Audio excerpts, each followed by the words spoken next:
talk about it. Tell me all about it. I'm here. I wanna know what's on your mind. Ooh, the world needs to hear from you, and I'm so glad to have a conversation to reach the nation. And it's all about you. We'll help each other to discover innovative ways to positively change the world. Let's talk about. Let's talk about. Let's talk about conversations with Nicole.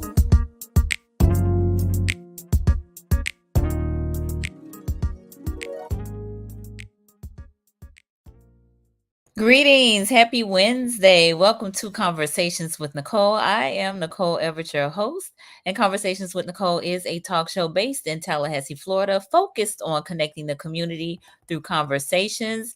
And today is what I call Wellness Wednesday, which is an opportunity for you, me, and my guests to chat about whatever it is we want to chat about.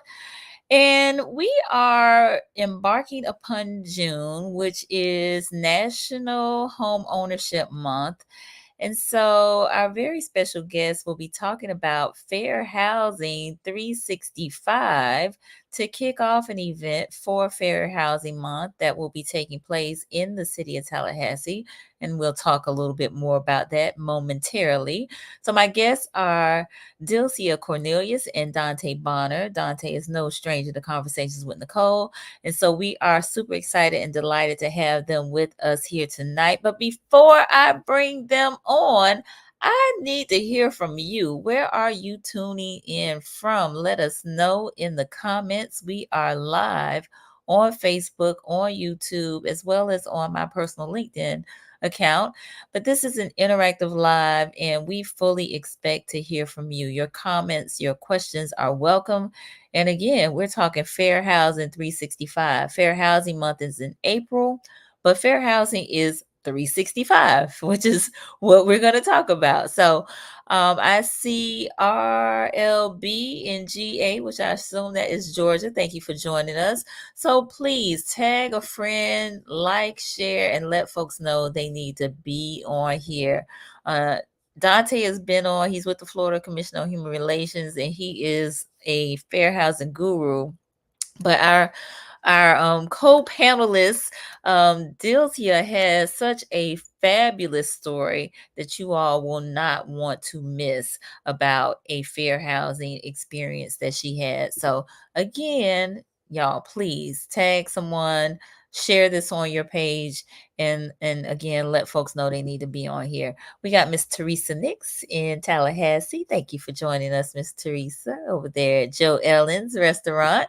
All right. So while others are joining us, I'm going to go ahead and I'll start with Dante. Dante Darren Bonner, share his bio. He's a graduate of the Florida Agricultural and Mechanical University's prestigious School of Business and Industry with a BS degree in Business Administration. He has over 2 decades of experience in the field of civil rights and employment law. He served the Florida Commission on Human Relations in various capacities during his tenure. He's currently the educational outreach training coordinator for the agency. He's responsible for providing educational outreach for the citizens and organizations of the state of Florida, as well as facilitating external and internal trainings. He has worked with local, state, national, and international organizations and conferences, workshops, and events to increase the awareness of civil rights and the audience's responsibility in their actions. His philosophy is that all people, regardless of gender, ethnicity, age, or belief system, should have the right to live peacefully amongst all individuals and to enjoy life to the utmost without being subjected to discrimination. Y'all help me welcome Mr. Dante Bonner. Hey, Dante. Hey, family. How you doing? Doing all right. So Dante is remote tonight, but we're glad to have him in here. So Dante, just briefly tell the folks who is Dante Bonner, not what you do, but who are you? I'm just me. I'm happy to be here. First of all, thank you. Like I said, good to see you all, family. I'm a bridge builder. My job and my purpose is simple. I bridge the gap as far as with information for those that need to know, not just in civil rights, but also with fair housing that goes through that. Uh, as my mantra says, people don't know what they don't know. And when you think you know, you still don't know. So I just have the pleasure of being able just to educate, challenge, and inspire individuals with information because we say knowledge is power. But you got to know where to get the information. And so my hope is to be able to bring individuals together and to be able to share that information, which is why I'm so excited with my guest and friend that's going to be joining us tonight to educate people on another aspect of fair housing. Most of the time, we're always talking about, oh, they didn't give me the application for the fair housing or service animals or things of that sort. But tonight we're going to talk about basically another aspect as far as what home ownership is concerned, with this being National Home Ownership Month, in terms of when you are out there looking for a home, that the Fair Housing Act covers that as well. It is responsible for making sure that you are being treated with realtors, with brokers, with banks, and the whole nine. And so, again, sharing information, that's what I do. And I'm glad for the opportunity to do so. Absolutely. Well, thank you for making this connection and for what you do, not only in the community, but for the entire state of Florida. We really appreciate you. All right. Next is Miss Dylcia Cornelious. She is originally from the beautiful island of Jamaica, but has resided in the U.S. for over 43 years and was excited to declare her citizenship in 1990. Since then, she has resided in Illinois, where she practiced real estate for 13 years. She has been a licensed realtor for over 25 years, and she currently is a broker associate. Hold on, let me mute that. All right, there we go. She currently is a broker associate for Miloff Abashan Realty in Cape Coral, Florida. She relocated to sunny Florida in 2011, where she obtained her broker's license and has been assisting clients to realize their dream of home ownership. Her goal has always been to educate people about the home buying process, knowing that this process can be overwhelming for buyers. She conducted home buyer seminars for years to help further this goal. In addition to assisting both buyers and sellers with their real estate needs, she is passionate about educating real estate agents and the general public about the importance of fair housing. Her goal is to make fair housing classes mandatory in other states throughout the country, as it is in Illinois, to ensure that these laws are upheld. When she is not working, she spends time with her husband of 40 years. They have 3 beautiful children, 7 amazing grandchildren. She enjoys going to the beach, walking, reading, and enjoys singing on her church's praise team. Y'all help me welcome Miss Dylcia Cornelious. Yay! Hi, Welcome, welcome. thank you. It's good to be here. I'm excited to be here. You're welcome. Our pleasure. Our pleasure. So, as I just asked Dante, I will ask you, please tell us, who is Dylcia? Not what you do, but who are you? Well, for me, interestingly enough, I'm a realtor, but that is who I am and it's what I do as well. But in addition to that, I have been like I said, a realtor now for over 26 years. I am wife, mother, very much involved in my church, have been forever and ever always in a church and always on a choir, always singing. I sing. My family sang for years in Jamaica. We traveled all over and sang. And even after we came to the United States, we traveled all around and sang. But then we ended up moving to different states. Okay. So now I'm in Florida. Still, every time we get together, we have to sing. It's what we do. So yeah, and I, of course, needless to say, enjoy spending time with my lovely, lovely grandchildren. They're amazing. Nice, So nice, I'm nice. excited to be here. Wonderful, wonderful, wonderful. Well, we're glad to have you. So, a few more folks have joined us. My mom down in Miami, thank you for being here, Mom. Appreciate you. My cousin Nora, who is in Virginia, thank you for being here. Love it, love it. All right. So, again, this is interactive. We want folks to engage and communicate with us. So, oh, and Miss Jeanette just joined us in Miami Gardens. Thank you for being here, Miss Jeanette. All right. So again, Fair Housing 365. Dante has put together this event that's taking place in Tallahassee. So Dante, can you briefly tell us about the event that will be taking place in June? Okay, well, certainly. First of all, you kind of, teed us up. Of course, most persons are familiar with National Fair Housing Month in the month of April. We put a lot of emphasis and pomp and circumstance into fair housing, fair housing. But when May comes, it's kind of crickets. And with in partnership with the city of Tallahassee, I want to give a special shout out to Tremaine Hughes and Angela Hendriff, who are co-laborers with me in this event. We're always talking about, we need to keep this on the forefront. And as you stated before, discrimination doesn't just do it in once a month. It's all the time, fall, winter, spring, and summer. And so, but there's various different degrees of it. So we want to constantly put this before the community to make them aware, and as far as the information that they can do. And also, again, ignorance is not a defense. So we need to empower individuals to make sure that not only the tenants and the citizens of the state know what their rights are, but also the housing providers as well to know what their rights are as well. Contrary to popular belief, everyone does have rights and organizations. So we came up with the concept of Fair Housing 365, 365 days out of the year. And so this is just going to be another conversation and extension of what rights under the Fair Housing Act and just fair housing in general. So it's going to take place on Thursday, June 6th, 2024, at the Parkview Room at Cascade Park. For those that are in Tallahassee, it's connected to the AC Hotel, overlooking the beautiful park area. And it's going to be from 8:30 a.m. to 1 o'clock. And Miss Dylcia Cornelious is my special guest. And I'm going to refrain from speaking what she's going to talk about because I want you all to listen to her today and also come on Thursday as well. But she has a very powerful story as a realtor, from a realtor's perspective, in terms of the fair housing transactions. And in addition to that, we also have the special guest of the deputy chief clerk from the Leon County Clerk of Courts, dealing with landlord-tenant issues.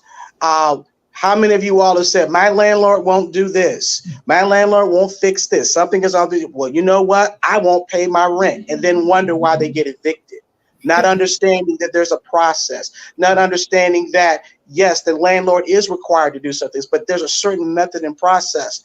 But how many people know about that? How many of you all know you can take your landlord to small claims court? If you don't know that, I want you to come out on Thursday, June 6th, and come and get this information so you can be empowered and enlightened. And again, this goes on all year round. So we are just sharing the love from April. We're going into June, and you'll be seeing some other events again with the city of Tallahassee and another partner, Ability First. Independent Living of North Florida will also be partnering with us as well to minister or to empower this disability organization. I'm at church, so I was about to say, Dante, he came around here ministering. I love it. Oh my goodness! All right, Dante, thank you for giving us that good overview of what will be taking place on June 6th. So I want to jump right in because we have Dylcia on. You have such a unique story. I have not heard it firsthand, but I've heard it from Dante. So tell us a little bit about your fair housing experience.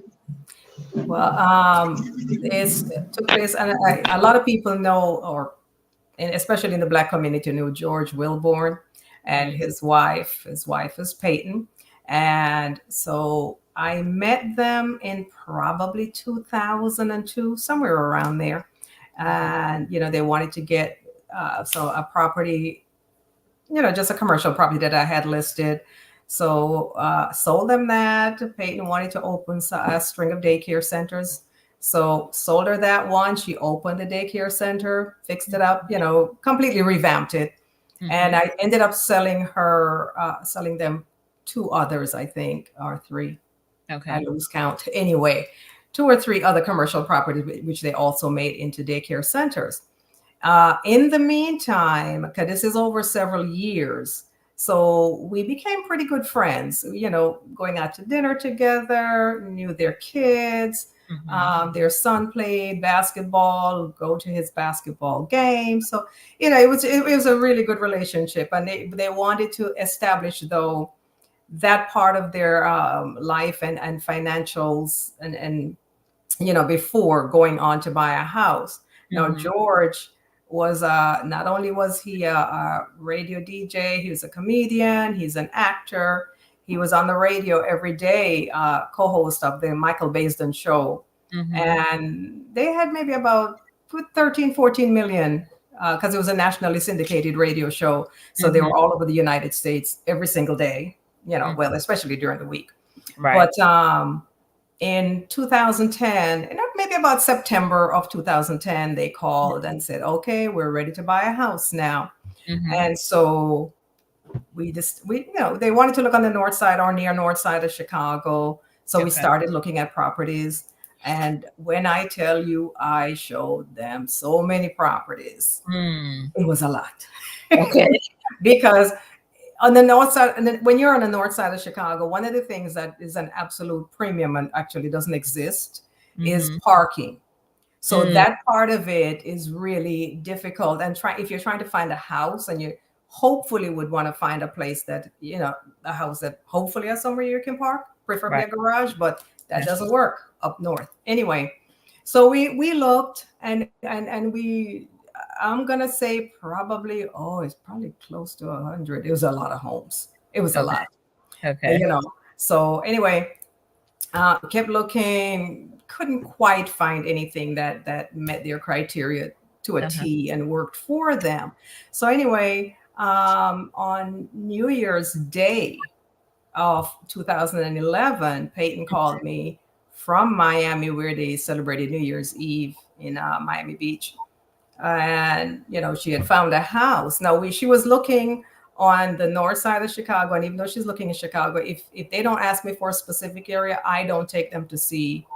I try to keep them exactly where they want to be. And so that's what I did. That's where they wanted to be. So I didn't even look elsewhere. But anyway, Peyton called. She had found this absolutely gorgeous home. It was in area of Chicago called Bridgeport, like South Side, near South Side. And so she wanted to know, could they get to see the property? Now, keep in mind, this is New Year's Day. So I said, okay, let me call, see if I can make an appointment for you. I did, called back. She said, if you can get us in there, we're flying back today, which is what they did. They flew back that same day. And so on the 2nd of January, we went and saw the property. Okay. Absolutely stunning, stunning, stunning home. The living space was 8,000 square feet. And when I tell you that place is massive, and then there's a basement that runs pretty much almost the full length of the house. So I realize I've been saying it's 8,000 square feet. It probably was closer to 11, 12,000 square feet. It was a lot. And so, but you can't count basement in the living square footage. We're not allowed to do that. Anyway, saw the house, absolutely loved it. We ended up, I think we spent maybe an hour and a half there, because you can imagine looking at that kind of square footage. You can't do it in 2 minutes. You can't do it in 5 minutes. You have to take your time. And this house was absolutely perfect for them. It met every single need. George Little Jr., that played basketball, had a basketball court. Their daughter, Tiara, she wanted us, we looked at other places that didn't. They had the bathrooms, but not a bathroom. She wanted her own ensuite bath. Okay. So this had bathrooms. She had her own bathroom. They were picking out, all the kids, both of the kids were picking out their rooms. They literally did, And anyway, long story short, while we're sitting there, I see a car going past, a black Escalade. And so usually we can tell when it's the homeowner, because you see them kind of drive slowly past. So he did. And so I said to the agent that was there, I said, is that seller out there? Because he passed about 5, 6, 7, 8, 9 times and he kept passing, you know, and Okay. usually that's a good sign because usually you see that. And my clients will call me when they've been there. Oh, Dylcia, they've been there for an hour. That means they love it. And that's what it means. It Right. means sure you have a sale. That's what you want, you know. Right. Anyway, long story short, um, after probably about pass number 10, he just stopped out front, which I don't know why he did that. That's a little weird. But anyway, they're entitled. And so we finished looking. And then when we walked outside, my clients, you know, all excited, they waved to him. And he's sitting there in his car looking straight at us. And he did not wave back. And that was not good. And the problem is Bridgeport in Chicago is known to be extremely, extremely, extremely racist, to put it bluntly. Okay. Very much segregated. They didn't want any of us there.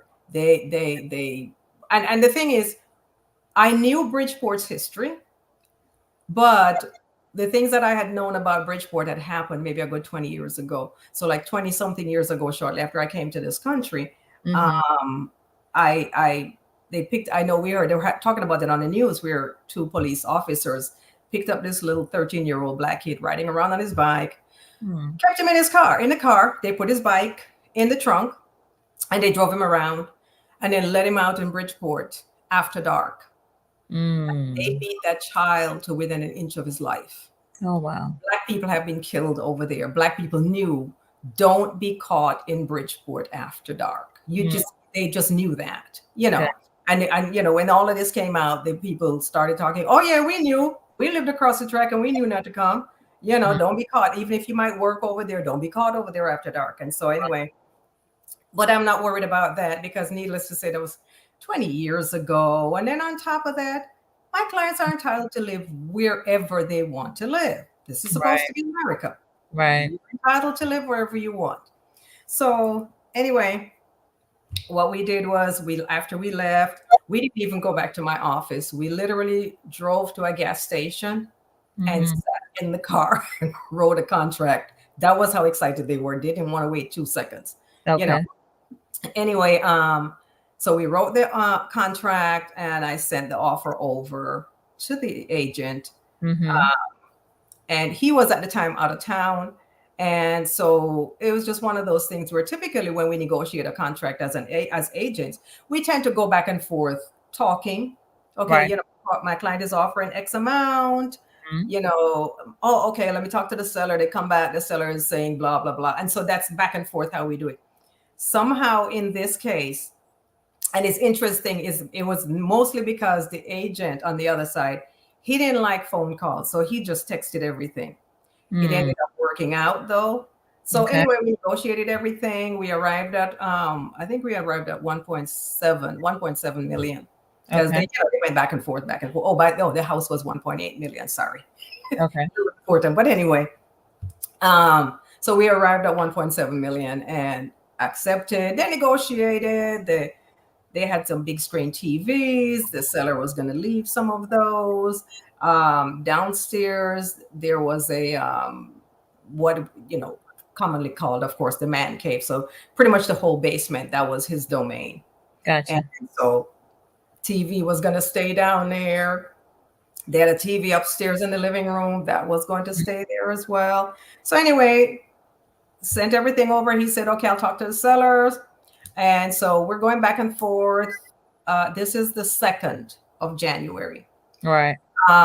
So once we sent it over, I'm talking to him. I'm not hearing anything back. So I'm emailing him. I'm texting him. I'm calling him. And days go by and my clients are calling going, Dylcia, what's happening? Are they changing their minds? Because this is not sounding good. So anyway, I did texted their seller's agent and I said, what is happening? Right. I am kind of concerned. And at this point, the house had been on the market for 2 years. Right. In 2 solid years, and So still nothing. So I'm texting him every day, Mm-hmm. sometimes once a day. Um, and day probably around day 8 rolls along, and I said, okay. I texted him, and I'll go into more detail with it, on Thursday of next week. But the text message that I sent him said, it's really interesting to me that this house has been on the market for 2 years, and all of a sudden, Black people want to buy it, and your sellers aren't responding. What is happening? So I'm Mm-hmm. like, no. They're just trying to find a place. But see, the thing is, when we wrote the offer, the my clients wanted to close in 45 days. The seller came back and said, no, we need some time to find a place. So they said, can we close 3 months instead of 45 days? My clients were fine. Okay, good, no problem. They weren't in a rush to be out of where they were. So they Okay. were okay with giving them 90 days. I mean, and that's a lot of time for you to find a property. Right. Anyway, so in that, also in that last text message where I was saying interesting that Black people want to buy it and all of a sudden you don't want to sell it, I Mm-hmm. said to him, I said, knowing Bridgeport's history, this sounds like racism. Mm. And I said, trust me when I tell you, if this does not go through, my clients are going to file a fair housing lawsuit. I guarantee you that. And then all the time I'm talking to him, I'm saying to him, tell your sellers what I'm saying, because I need him to convey what I'm saying to the Right. sellers. I need them to hear what I'm saying, because I don't know what he's telling them, but I'm telling you what you need to be telling them. Don't Mm-hmm. know whether he ever told them or not. But to me, the silly thing is he knew the whole thing was in writing. Mm. He knew we negotiated the entire contract in writing. And I don't know if he thought, what, you see a little Black lady, she's not smart. I don't know. Okay. Because the thing about me, to this day, I delete nothing. I keep everything. I mean, real estate is what I do. I Right. keep everything. And I mean, by law, we have to keep everything for 5 years anyway. Oh no, I keep it way beyond, Right. way past that. Right. Right. You never know. You never know. Yeah. We're in a very so happy world, so Mm-hmm. Anyway, um, all was said and done on day 11. And by the way, the sellers, their son was 7 years old, and Okay. yeah, so he's in elementary school, and so he came back on day 11 and he said, well, they decided that they're going to just take it off the market and wait until their son gets out of school. Now, this is January. Okay. Okay. So, son is Chicago. He's getting out of school at the end of June. That's when Chicago gets out of school, the Right. end of June. Okay. And so I said, okay, no problem. Thank you. Call my clients immediately. And I said, file a fair housing lawsuit. And that's what they did. And Wow. so once we filed, the HUD investigator came and they made an appointment. She made an appointment to come and talk to me. So what I did was I did a whole chronology of events from Uh-huh. my side of the story. Here is what happened from day one all the way through. I had every text message, every email, everything. I had it highlighted. I had it in order, number 1, number 2, number 3, all the way down. And Wow. then in addition to all of that, I got the whole package. I signed it and got it notarized. So Uh-huh.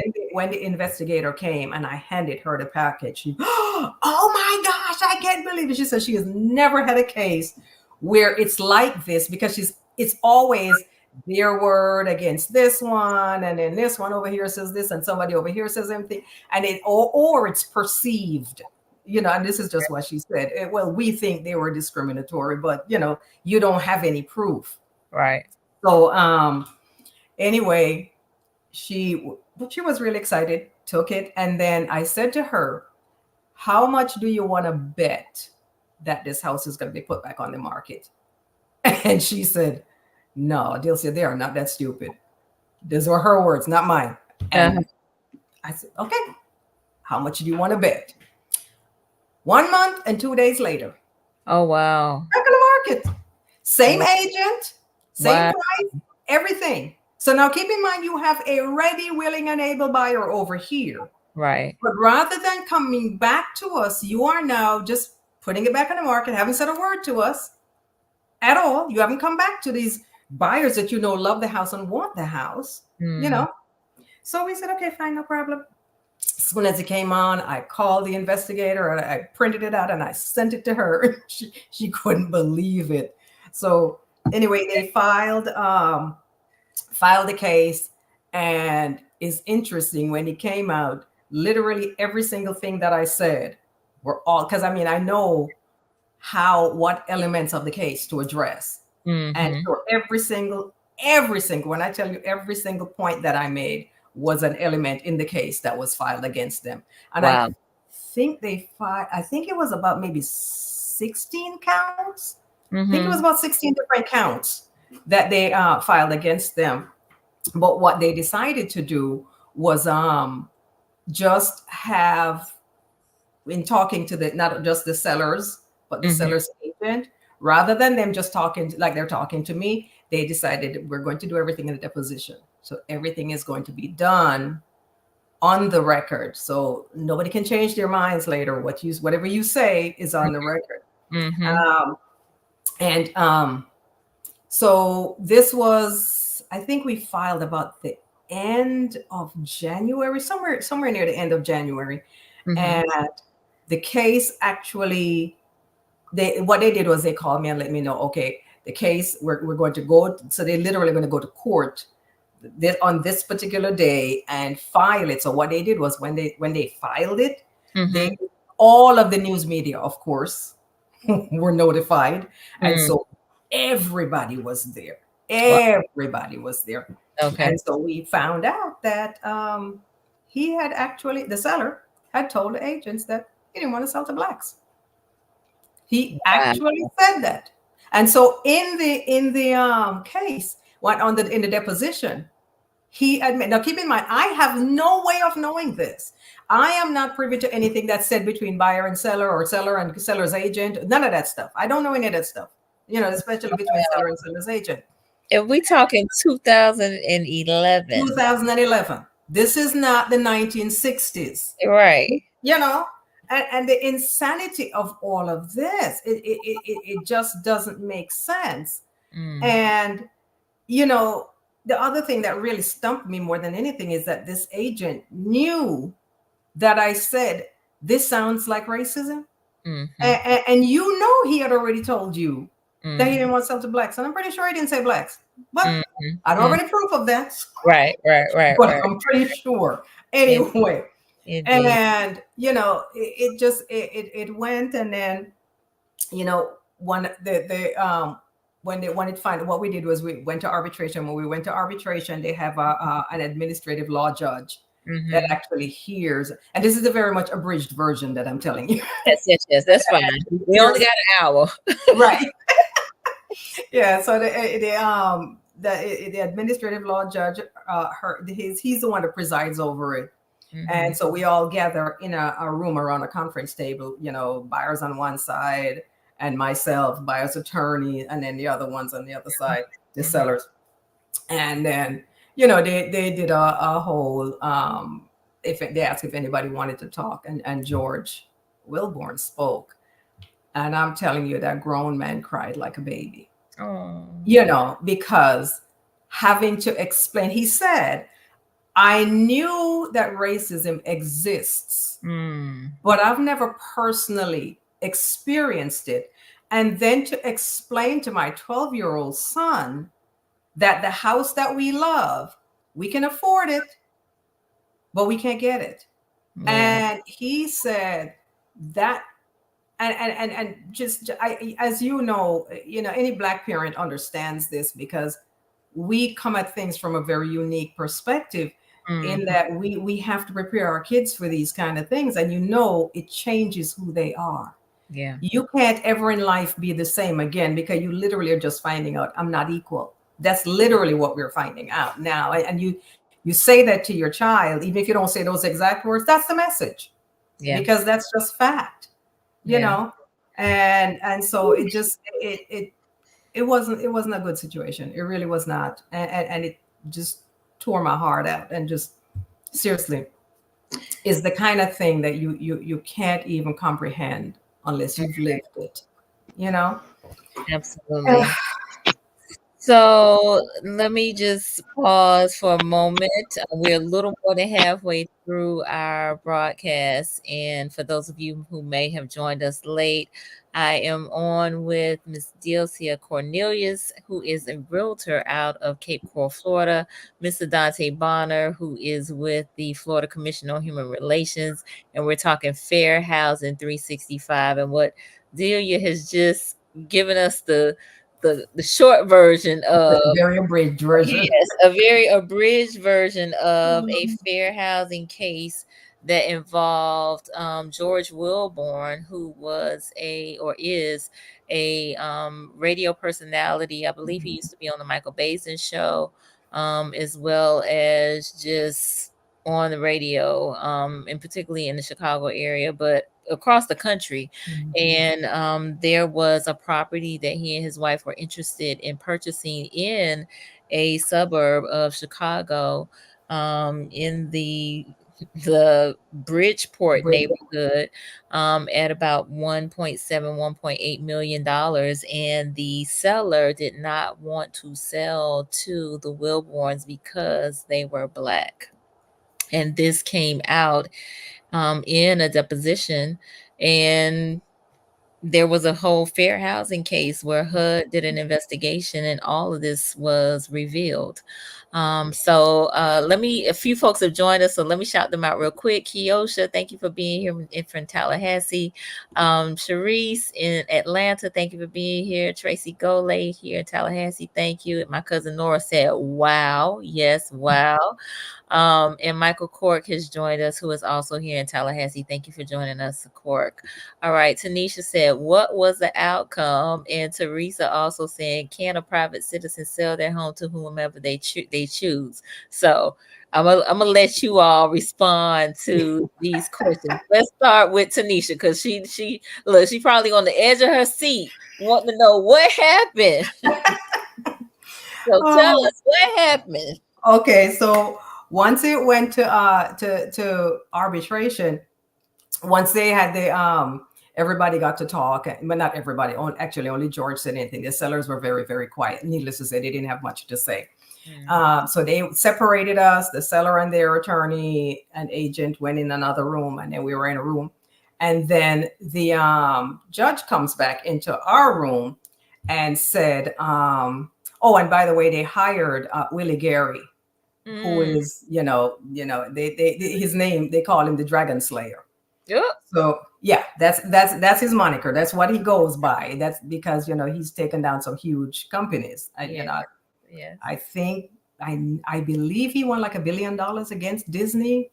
And I know he had a massive case against Coke and other places, but so anyway, all of us are in the room, and then the judge comes back, and the judge said, now keep in mind, this is a $1.8 million house. Right. The judge said, well, there's nothing we can do.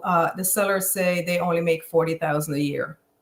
So all the wonderful high-powered attorneys started putting up their stuff. Oh, well, there's nothing we can do. And everybody's looking. And so I said, ask them for me how they can afford to live in a $1.8 million house. Right. With 40,000, because I know the utilities alone cost more than that. It's Chicago. Illinois literally has the highest utilities in the country. Wow. So trust me when I tell you, you can't afford a $1.8 million house on 40,000. Wow. And then, like I said, he drove an Escalade. I don't know what she drove. There were, I think, either 2 or 3 other cars, because they had a lift in the garage.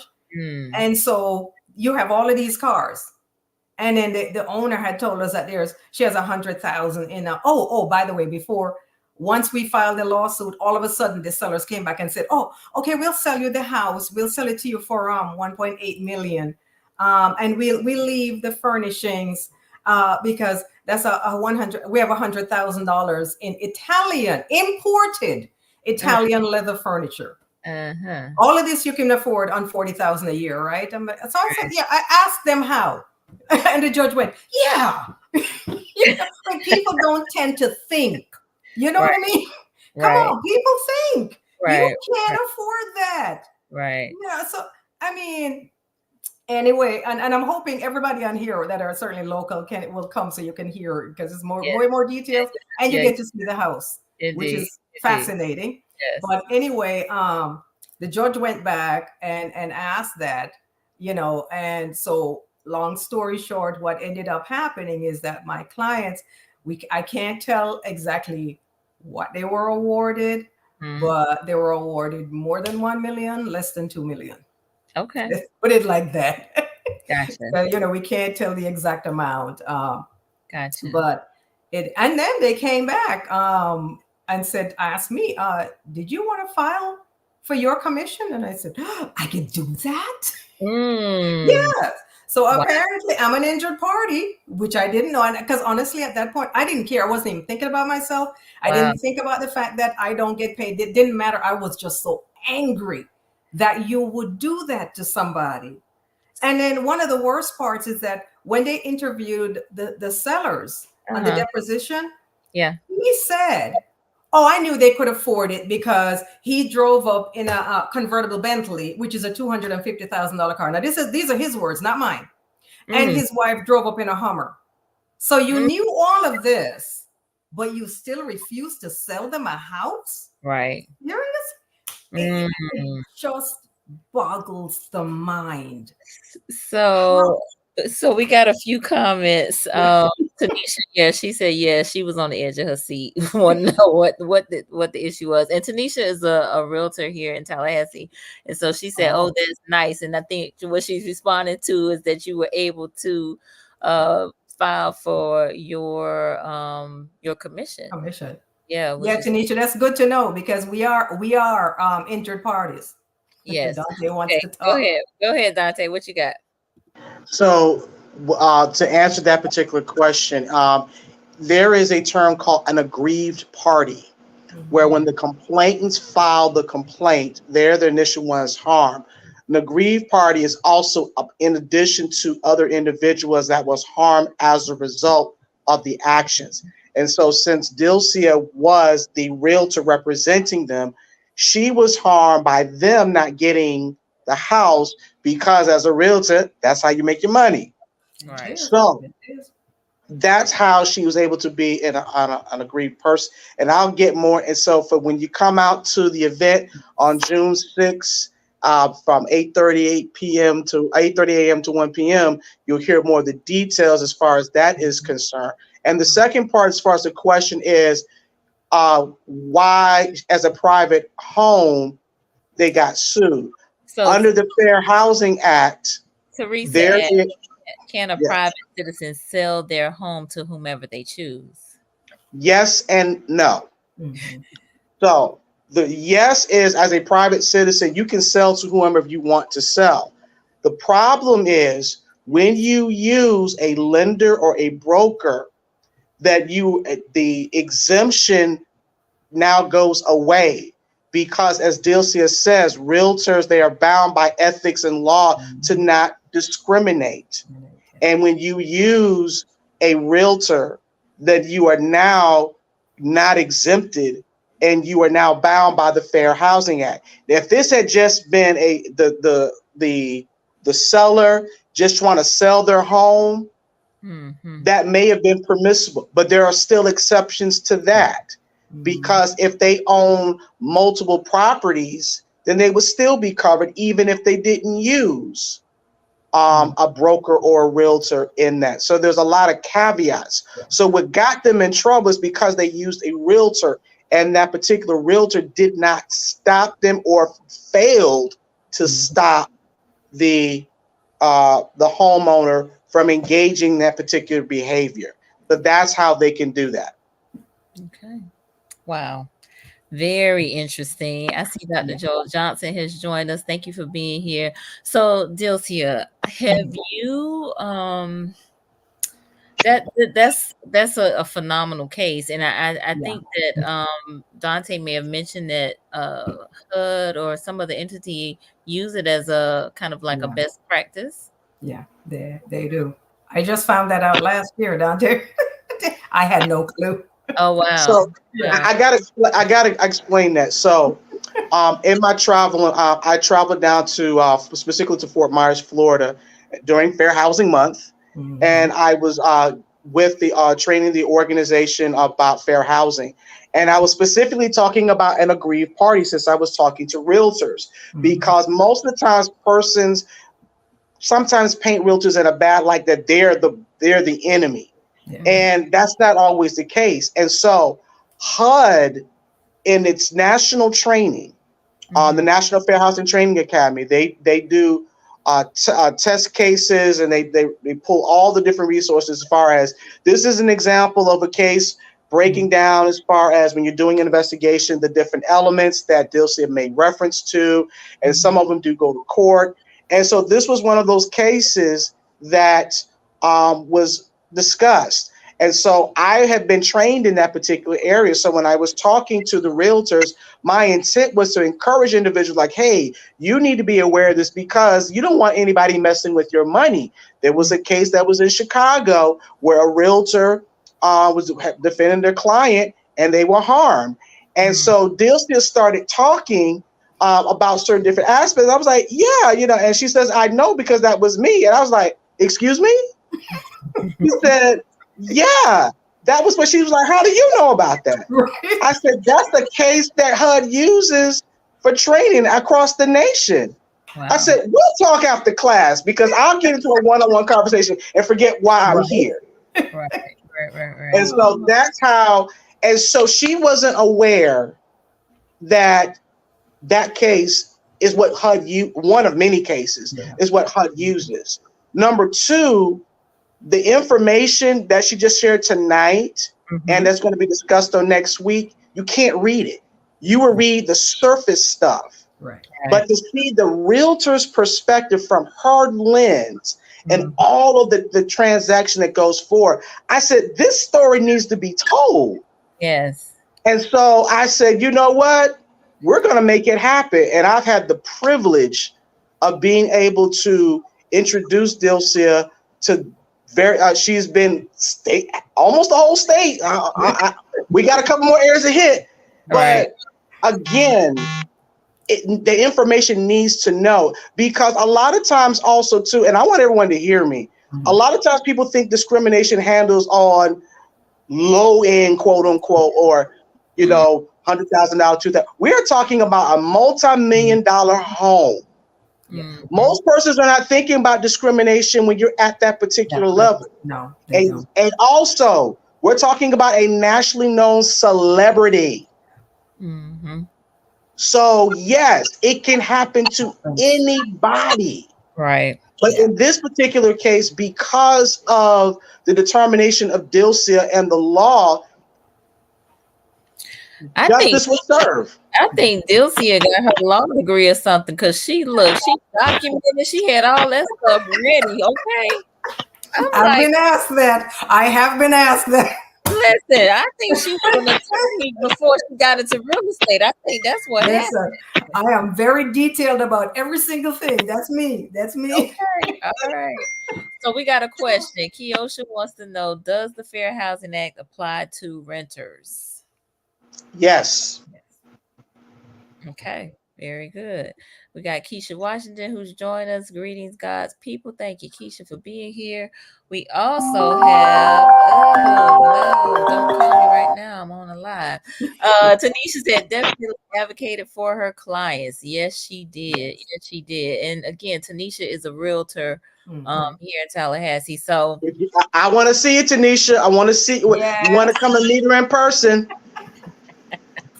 So Dante, if you will, we are getting close to our time, but if you will just share a little bit about the event, what people can expect, and how. And she said, "I'll be there," and how they can sign up. Okay. So Good. again, first of all, this is open to the Tallahassee, Leon County, Big Bend area. You can register. We are partnering with the city of Tallahassee and Ability First. So as our partner, they have graciously created a registration link. You can go to talgov.com I think there's going to be a banner on the moniker that Nicole's going to show. You can go specifically go to that, and thankfully we also, for those that are not in the area, you will be able to watch it virtually. We're getting that set up. So the family that's in Miami and Atlanta and other parts of Georgia, you will be able to watch this. It was so important to me to make sure that just not the city. And again, this is information that everybody needs to know, because Dylcia's story is such a unique story. And we are now family now. Her husband, Al, who I love a great deal, good, genuine people. And she's not like, this is who she is, sharing the information. And as a result of her giving, she didn't realize she got back in return as well. And it's not about the money, even though that's important. Let's not play games, but it's about the fact that your rights are covered. And one of the aspects about the is Fair Housing 365. The moniker is your rights, your responsibilities, your role and response. And what I say that because everybody has a part to play. It's not just, oh, woe is me. Did you file the complaint? Yeah. Did you document? As a housing provider, are you following your rules? As a realtor, are you following the ethics guideline? Everybody has to play a part for fair housing to be equitable. And if somebody doesn't do their part, it's not going to go in their favor. And remember, intentionality has nothing to do. Now, in the case with Dylcia, it was intentional. Again, that's not the case, but that documentation, because you do deal with he said, she said, but people need to know it's not, I can't fight the system. There are rights, but you need to know what you need to do. And if you do that, you will be successful. So again, Fair Housing 365, your rights, your responsibilities, your role and response. And again, you can register on talgov.com. And the link again is on the running banner. We want to see you there. In addition to Dylcia, I'll be speaking about general fair housing issues as well. But it's not about me. Y'all can hear me anytime. It's really about our guest, Ms. Dylcia Cornelious, and also the Deputy Chief Clerk, Mr. Kenneth Kent, who will also be speaking on behalf of Ms. Gwen Marshall Knight, talking about landlord-tenant issues. And again, these are just nuggets of information that you can use in the summertime. Hurricane season is coming up, and I'll throw this little caveat in terms of if you are being treated differently, not getting the services that you need because of your protected class, that is still something you can file a fair housing complaint in. We'll discuss that at a later time. So just want to, again, just whet your appetite, but not just for this thing, but also throughout the year. Right. All right. So thank you, Dante. Ishmael Rentz, who's my FAMU freshman brother. He said, that's my big brother. What's up, Ish? That's my brother. That's my brother. No, seriously, that's my brother. Okay. So Ish said, do you recommend home builders attend, and will there be information concerning funding for affordable housing construction dollars? No, we will not have information about affordable housing construction loan. That's a no. But builders still need to be aware of the information. Again, we're doing one bite of the apple. Fair housing is so broad. So for this particular discussion, we're just going to talk about just the things that I may mention. Over the course of the year, with our partner with the city of Tallahassee, we're going to be looking at to have other different things to show different aspects about fair housing. Concerning that, because there's certain things as a state agency, we don't have the authority to investigate. We can't investigate why the landlord is raising the rent unless you're targeting specific individuals. We can't investigate why they won't fix the sink. That's where the Leon Clerk's office can give information as far as what resources that can address that. But if you don't know to go to them, you'll just say, oh, woe is me. It's the system. It's the man. No. It's time out for stopping excuses. The information is there. All we're trying to do is put that smorgasbord, or for those that's elevated, the charcuterie board, to get that information. But you have to be the one to pull that information. I'm sorry, I had to go there. All right. We know you bougie, Dante. All right. Uh, So Keisha said, my apologies for being late, but can you bring us up to date, please? All right. So real quick, Keisha. Fair Housing 365. We are kicking off Fair Housing Month, which is in June. But Dante and the Florida Commission on Human Relations is putting forth a fair housing event, Fair Housing 365, your rights, your responsibility, your role and response on Thursday, next Thursday, June 6th at Parkview at Cascades, 8:30 to 1. There is an in-person and a virtual registration.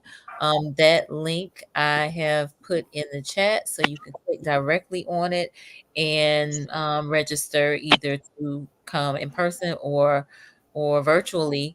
But also Dylcia will be there. Dylcia is a realtor in Cape Coral, Florida, who had a fair housing case that HUD investigated and her client and she prevailed with that case. And it was a high end deal, which goes to show that um, discrimination has no it's bounds. It everywhere. just happened on, the lower socioeconomic end of the spectrum. It happens Right. everywhere. It is It no does. respecter of It persons. does. And so that's basically what we have talked about today. Catch the replay, ma'am, if you missed it. I'm gonna give my guests an opportunity to give some closing remarks. I think Dante already kind of gave his. So Dilcia, please, if you would give some closing remarks and tell folks how they can connect with you. If you need to contact me, my contact information is in the chat. And so if you have questions or, anything, you feel free to reach out to me.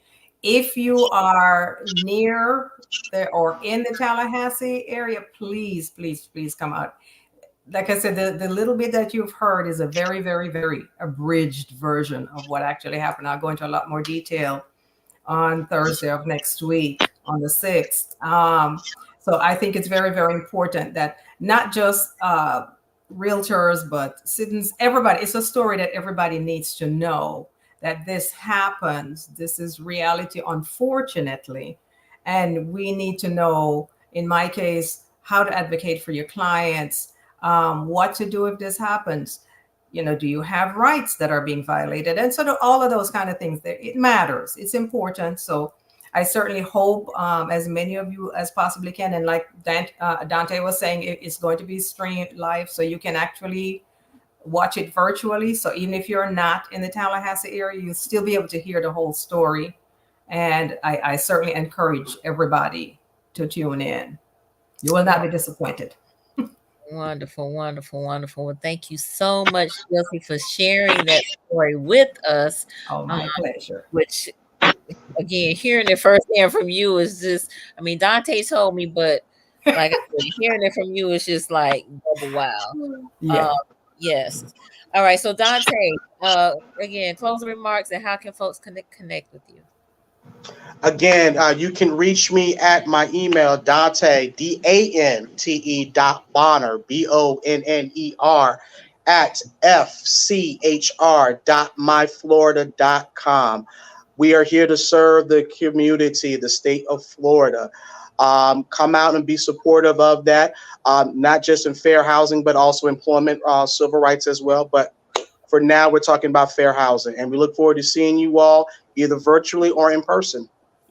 All right, very good. Thank you so much, Dante.